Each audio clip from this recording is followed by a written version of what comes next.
Saddam Hussein, the former president of Iraq, ruled the nation with an iron fist for over 2 decades. His regime is known for the brutality of widespread human rights abuses, political repression, and the ruthless elimination of anyone who was perceived as enemies.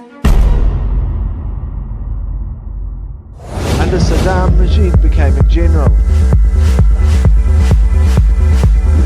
أخوي كان صف ثالث كلية الهندسة، نقل من مكان لمكان، بدأ بالركل، بدأ بالضرب، بدأ بالراجدي، بدأ أتكلمي أحكي، أنا ظليت ساكتة معها. Saddam Hussein assumed power in Iraq in 1979 following a coup d'etat.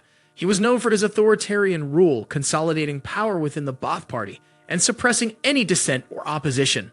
Under his regime, Iraq witnessed grave human rights violations, including extrajudicial killings, torture, and persecution of various ethnic and religious groups. Methods of violence and oppression. Purges and elimination of political rivals. Saddam Hussein employed purges to eliminate potential threats to his power. Political rivals within the Ba'ath Party and military were targeted, often facing imprisonment, torture, or execution. In 1979, the Dawa Party, a Shiite political group, was brutally suppressed, resulting in the imprisonment and execution of thousands of its members. But then people were flogged for even being taller than him, like this one time as Tariq vividly recounts a harrowing incident where his team was summoned to take photographs alongside Uday, the notorious figure known for his sadistic tendencies. Tariq, standing at an imposing 6'5" height, overshadowed Uday in stature. However, the next day brought an unimaginable consequence as Tariq was subjected to a brutal flogging, enduring 20 lashes. His crime? Being taller than Uday, a transgression that drew the wrath of a man who reveled in exerting his power. Determined to escape the clutches of such oppression, Tariq has resolved to depart Iraq, setting his sights on pursuing a professional career in Germany or Scandinavia, where he hopes to find solace and freedom from the shackles of a haunting past. Chemical weapons attacks. One of the most infamous instances of Saddam Hussein's brutality was the gassing of the Kurdish town of Halabja in 1988. Thousands of innocent civilians were killed and many more were injured in this heinous act. Chemical weapons, including mustard gas and nerve agents, were used, leading to excruciating deaths and long-term health consequences for survivors. In the bustling streets leading to the ancient city of Najaf, a disturbing sight unfolds most afternoons. Young men set up makeshift TV displays showcasing horrifying scenes of unimaginable cruelty. Handcuffed prisoners, their fate sealed, become victims of unspeakable violence as sticks of dynamite are callously thrust into their pockets. The screams of desperate men pleading for mercy reverberate through the air as they endure merciless beatings at the hands of Saddam Hussein's secret police. The aftermath of a devastating explosion paints the pavement crimson with fragments of shattered bodies, accompanied by the mournful melodies of an Arab lament. Gathered crowds bear witness to these scenes of horror, their expressions filled with a mix of disbelief and resignation. And yet, amidst this macabre spectacle, a strange phenomenon occurs. The spectators form orderly queues, willing to pay a small sum of 1,000 Iraqi dinars or 50 cents for laser discs containing footage of these appalling atrocities. Welcome to the thriving underground industry of atrocity discs in Iraq, a chilling testament to a country still grappling with the harrowing aftermath of war.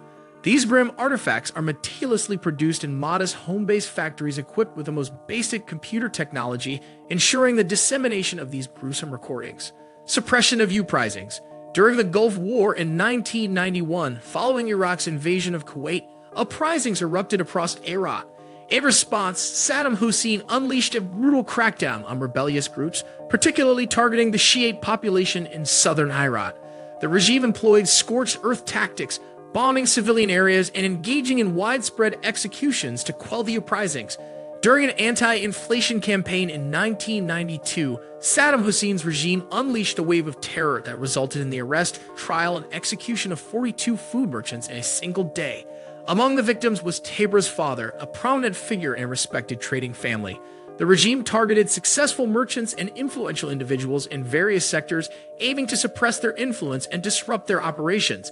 Their ruthless methods included resorting to violence, employing execution as a means to silence and still fear. Omar Tabra, an Iraqi food merchant, reflected on the dark days, stating that the old regime's approach to thwarting influential figures was by resorting to brutal acts of killing. In a chilling revelation, Ahmad, who served as Uday's chief executioner, recently shared a haunting tale that sends shivers down the spine. as Iraqis rejoiced over the demise of Uday alongside his equally brutal brother Qusay. Ahmad nervously disclosed a nightmarish incident from 1999. His orders were clear: apprehend two 19-year-old individuals on the premises of Baghdad's Academy of Fine Arts and transport them to Radwaniyah. Upon reaching the expansive compound, he was directed towards a farm where a ghastly sight awaited him: an enormous cage occupied by two lions, two of Uday's pets. Guards swiftly extracted the terrified young men from the vehicle, unlocking the cage door. Overwhelmed by fear, one of the victims crumbled, their screams piercing the air as they were forcibly dragged towards an unimaginable fate. Helplessly, Ahmad observed as the desperate students desperately sought an escape route, only to realize that there was none. In a swift, merciless motion, the lions lunged forward. The sight was gruesome and heart-wrenching as the first bite severed the head of one of the students from his body.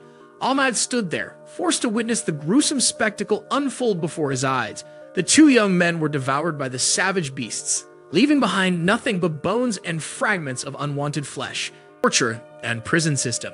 Saddam Hussein's regime operated an extensive network of prisons and detention centers where political dissidents, activists, and perceived enemies of the state were subjected to unimaginable torture and abuse. Methods of torture included beatings, electric shocks, sexual violence, and psychological torment. Some of them were psychologically damning, like getting locked away in a cramped cell, barely larger than a meter by a meter and a half. The walls painted a chilling shade of crimson, devoid of any windows, and strewn with countless minuscule stones covering the floor. Inside this suffocating space, I was given a bizarre task to count the stones. However, it mattered not what number I uttered, for it would inevitably be deemed incorrect. If he dared utter 2,000, they would sadistically retort, "No, it's 2001," and unleash a barrage of merciless blows upon him. The torment did not end there. In a haunting account shared by a doctor from Basra, the depths of cruelty and sadism in Iraq's prisons were revealed. As he recounted his own harrowing experience, he revealed an unimaginable horror that unfolded before his eyes. Refusing to succumb to the demands of his tormentors, he found himself facing a barbaric act that defied all humanity. In an unspeakable act of cruelty, his 3-month-old daughter was brought into the interrogation room. As her innocent cries pierced the air, the interrogator callously tore out her tiny eye. Shockingly, even this brutality failed to extract the desired information.